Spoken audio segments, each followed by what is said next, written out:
Zaldrizes Buzdaris Gosdau.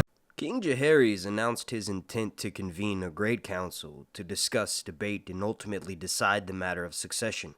All the great and lesser lords of Westeros would be invited to attend, together with maesters from the Citadel of Oldtown, and septas and septons to speak for the faith. Let the claimants make their cases before the assembled lords, his grace decreed. He would abide by the council's decision, whomever they might choose. It was decided that the council would be held at Harrenhal, the largest castle in the realm. No one knew how many lords would come, since no such council had ever been held before, but it was thought prudent to have room for at least 500 lords and their tails. More than 1,000 lords attended. It took half a year for them to assemble, and a few even arrived as the council was breaking up.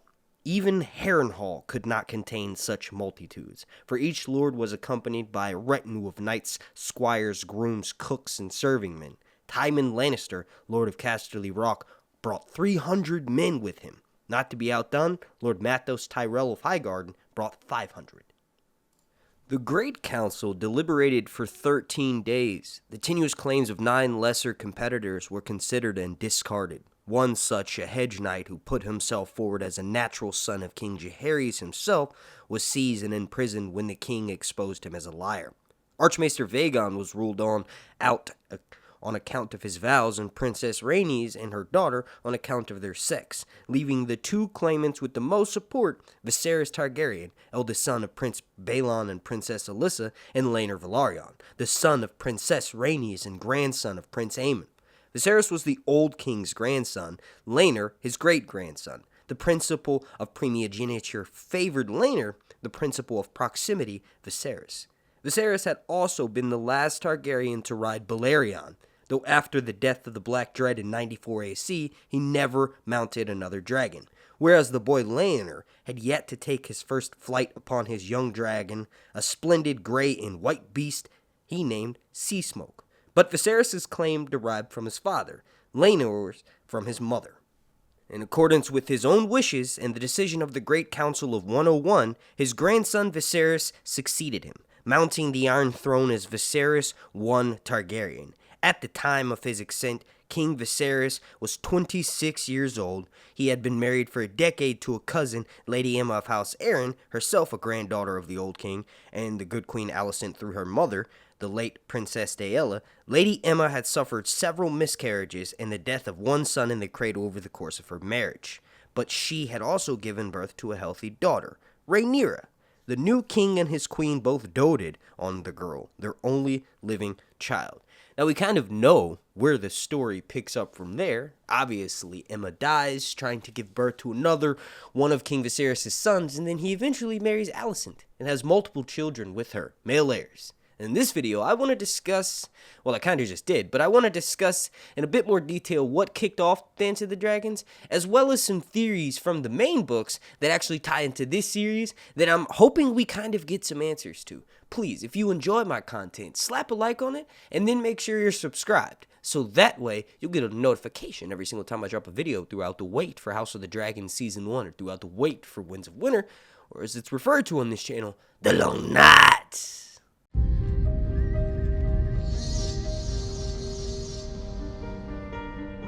Alright, so that's really kind of what kicks off the start of this series, is that yes, really Viserys dying and making Rhaenyra his heir is what starts the actual Dance of the Dragons, but really you have to go all the way back to the Great Council, like 20-some years before the events of the Dance of the Dragons kick off, because this is really where it starts. Some of the claimants, i.e. Rhaenys, was skipped over, and so was Laena and Laenor and several others that had put a claim forward. This is sort of giving Viserys an idea of what it's going to be like when he dies. And he's 26 years old, and according to science, your brain is finished developing at 25. So Viserys very much knew what was going to happen if he did not have a definitive heir that the realm could get behind. Like his grandfather, Jaehaerys, had just brought together the entire realm and really kind of let them pick who their next leader would be. And it's interesting to me and it excites me because even though Jaehaerys was not at the Great Council of 101 AC, he was still alive for 2 years after this. And if you look at the House of the Dragon trailer, we actually watch the Septons carrying, or they could be Maesters rather, carrying up the vote box of all the Higher Lords in Westeros, like who they voted for. This is where they decide Viserys will be the next heir for the Iron Throne. Now, like I was mentioning to Viserys, he should have known, hey, this is what's going to happen if I don't have an heir that everybody can get behind. Like, even though he made Rhaenyra a part of his meetings, and as you can see in the trailer, he has almost the entire realm pledge their fealty to her, she's still a woman. And that was one of the reasons of why Rhaenys and Laena were passed over, because they're women. And Laenor, too, because his claim comes from his mother. So it's kind of silly that Viserys wasn't looking at the writings on the wall. Getting back on track here, we may actually get to see Jaehaerys, the old king, in this series, because he's still alive at this point when the Great Council of 101 AC is taking place, and we see that in the trailer. Now, as far as who would be a good version of him, well, the leaks haven't really confirmed any character to be playing him, but I think someone like Anthony Hopkins would be perfect. Like, obviously, they would only be in a few scenes in one episode, and it would just be amazing to have someone with tremendous on-screen presence like him. And he's worked with HBO before in Westworld. Like, guess what? He kind of looks like he could be the grandfather to King Viserys and great-grandfather to Rhaenyra. Now, before I talk about some of the theories from the main series that may tie into this one that we may get answers to in this show, one of the things, or a few of the things that actually kicks off the main Dance of the Dragons, the main start of this show, like by the end of season 1 will be in full swing, is that Rhaenyra's brother Aegon usurps her throne. So basically, her father, King Viserys, dies around 129 AC, 130 AC, and Alicent, instead of doing the right thing, convenes a small council and basically locks the news up. All of the servants or anybody who knew about the death of King Viserys is put on lockdown, and she basically tells each of her children, hey, come to the small council. And Aegon, too, is told, hey, you're going to be crowned as king of the world, pretty much, right? King of Westeros. And at first, it's kind of interesting because he's quoted as saying, like, well, no, that's my sister's crown. It's not mine. I don't want it, right? And he's kind of just forced into position. He falls into it. Now, because Alicent kept the news of King Viserys' death under wraps for like 2 weeks, his body actually was never dressed and he started to stink really bad. So eventually the news got out, Rhaenyra finds out, and Aegon too, while he's being crowned in the Dragon Pit, surrounded by the citizens of King's Landing and being proclaimed the rightful heir to the Iron Throne, and he even has Blackfyre, right? While that's happening, Rhaenyra is getting crowned on Dragonstone. And this is what kicks off the Dance of the Dragons, the Targaryen civil war that wiped out most of their dragons. Like, there were still plenty of Targaryens around for many years after this, but their dragons, the equalizer in this world, are completely wiped out. And by the end of this, I think in 150 AC, so like 20 years after the dance, the actual last dragon dies until Daenerys has hers. Okay, so one of the theories that I want to talk about from the main book series is that we never actually find out whether there's a such thing as weirwood seeds. Like, there aren't any. They don't produce seeds for the most part. And every single one that we hear about through a character's POV is usually ancient. There are no weirwood saplings. Most of them are thousands of years old, and there are several characters who are actually quoted as saying, like, weirwoods never really die. They'll turn to stone before they die, right? Now, another interesting thing about weirwoods is that they are said to have human faces on them. Some of them are, like, giving out cries of agony, some of them are happy, some of them are goofy, some of them are sad, right? Some of them are clearly angry, right? And at one point, and I believe it's toward the end of A Clash of Kings or the beginning of A Storm of Swords, Jon Snow is infiltrating the camp of wildlings on the command of Corn Halfhand. He's actually with him, and they're scouting out the wildling location of, like, what's going on. Right before they get captured, he actually is sort of knocked into this sort of, like, synced up vision with Breanne. And he sees a face on a weirwood tree, and that face is clearly his brother's, Bran's, but it's older, right?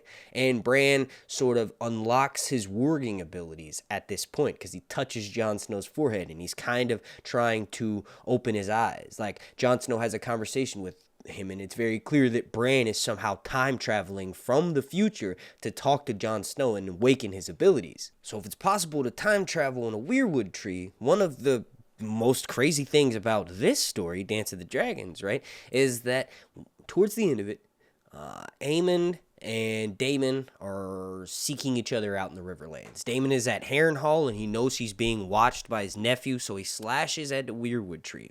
And still to this day, in 300 AC, the year that it is in the main story, those 13 slashes that Daemon leaves on that Weirwood tree about 180 years before the events of the main story are still there, and they still bleed that bloody red sap that Weirwoods are famous for every spring. It bleeds fresh, right? So basically, Daemon knows that Aemon has a connection to the old gods of the Weirwood through his companion, Alice Rivers, who is said to be something like double his age, but she looks younger than him.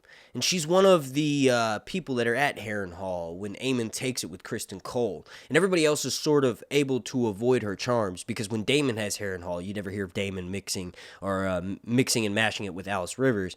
But she sinks her teeth in to Aemon, and Aemon arrives at the battle above Harrenhal to his death, basically with her, and she's supposedly pregnant, right? So what's interesting is that directly from the books, Aemon says to Daemon, my wife Alice, or my companion, it's not his wife, right? But my companion Alice sees you in her flames. She sees you in the fire at the, like, she's basically watching Daemon, and Daemon knows this because Daemon is also linked to the old gods and magic, or at least it would appear that way from the pictures we've seen of Mysaria. She's clearly got Weirwood roots on her person. So Daemon and Aemon will have a mystical connection to the old gods in this show, and I think that could tie in with the fact that Weirwoods are able to travel past, present, and future. Maybe Daemon will be given dragon dreams for this series, and he'll see glimpses of what will eventually happen to Daenerys and the end of Game of Thrones Season 8, and maybe he tries to do something to prevent that, right? Maybe he tries to stash away some sort of knowledge and it gets lost over time. Okay, I feel like I'm reaching here, but one thing is of a note relating to trees and the Night's Watch and like protecting the old gods is that it's mentioned specifically that the Night's Watch members will place an acorn in the grave of a falling Night's Watchman. Now, since we don't really know how weirwoods are spread, right? There's no weirwood seeds, but you can make paste from their bloody sap. What if weirwoods are actually acorn seeds and human bodies mixed together, and the faces that you see on the weirwood tree are actually the person who died in the grave that has an acorn placed in it? What if that's the only way to make a weirwood tree is by blood sacrifice? Right? Someone dies, you bury them in the ground, you put a few acorn seeds there, and boom, a weirwood tree pops up with the faces. Now, I know that theory doesn't really work because supposedly the children of the forest would carve the faces on the trees, but it just kind of makes sense when you think like, oh, okay, these people, if they died in agony, the face on the tree shows someone in pain or shock or, just not having a good time in death. And it also makes sense that they would be linked to human sacrifice and blood magic if literally that's the way the Weirwood tree itself was created, through the death of a human. So what if, this new House of the Dragon series sort of manipulates that storyline a bit and makes it so Daemon is said to have survived, at least initially, the moments after the battle of a battle above the God's Eye, because Caraxes survives and then pulls itself ashore and dies. So Daemon's body, having never been found, it's possible that the queer currents that surround the Trident pushed him to maybe somewhere like the Isle of Faces or the God's Eye, and he was able to live out his last days in peace, and then when he dies, maybe someone like a Septon drops a few acorn seeds in the grave, and then we have Daemon's face on one of these weirwood trees. And we could have Nettles visiting that weirwood tree with her dragon Sheepstealer, and then those mountain clans that eventually worship her and become the Burnmen, maybe that's where they see her, at that tree that she planted the seeds for Daemon, or that she saw the Septon do. I don't know. You all let me know what you think about this down below in the comment section. Okay, and then another incident that happens in the main series that could possibly be answered in House of the Dragon, and when I say main series, I mean the main series of books. Like, maybe they want to take the time to answer some of these questions because it wouldn't hurt the canon at all. Like, it wouldn't destroy the lore from the main series, right? But it's this one's really loose. That's why I saved it for last, right? So Daenerys in the main series, after Khal Drogo dies in book 1, in book 2, Clash of Kings, Daenerys, her Khalasar abandons her, right? She has a few of them with her, but they go out and seeking a place for her dragons to be safe. She wants to get food, right? She's in this place called the Red Waste. It's like nothing around for miles, right? There's nothing to eat.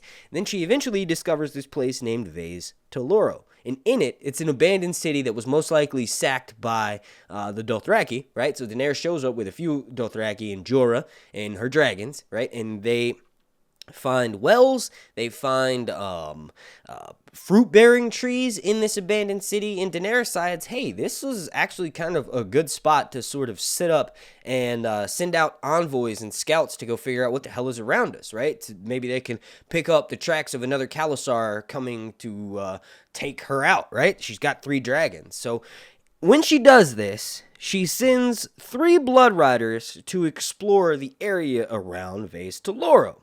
One of them, Ricaro, goes straight south. And while he's like discovering what's around in that area, he basically comes upon a pile of massive dragon bones. He's able to ride his horse through the jaws of the dragon bones. I know that's kind of like, you're like, okay, it's dead, it's not a live dragon, but it's like, there's no actual record of a dragon dying near there, unless you want to count the one guy who declared himself the first Emperor of Valyria after the Valyrian freehold falls, and he takes something like his dragon and 40,000 troops out to Old Valyria and is never seen again. It's possible that that's who the remains near Vase Teloro are, right? Because Daenerys is over there in Essos, but I feel like that may not necessarily be the case. Maybe the writers for Game of Thrones want to just spice it up a bit, and the writers for House of the Dragon want to spice it up a bit, and they realize that did happen to Daenerys, and maybe that's one of the characters whose death is uncertain for this story, right? And maybe a dragon whose death is uncertain for this story. Maybe the writers for House of the Dragon can combine that together and make it so that the dragon that Ricaro, one of Daenerys' blood riders, discovers outside of Vase Teloro is actually one of her ancestors from the Dance of the Dragon, who was trying to flee the chaos that was happening over in Westeros. I don't know. You all let me know what you think down below in the comment section. I feel like this is a really good point to wrap this video up. It's just under 20 minutes, and I enjoy making these. So if you enjoy watching, please do me a massive favor and slap a like on this video. Make sure you're subscribed. Super special thank you to these individuals, as they are all members of my Patreon over on patreon.com/RHuntsReviews, and thank you for watching. Along night and Zeldrizas Bustari Exos. No.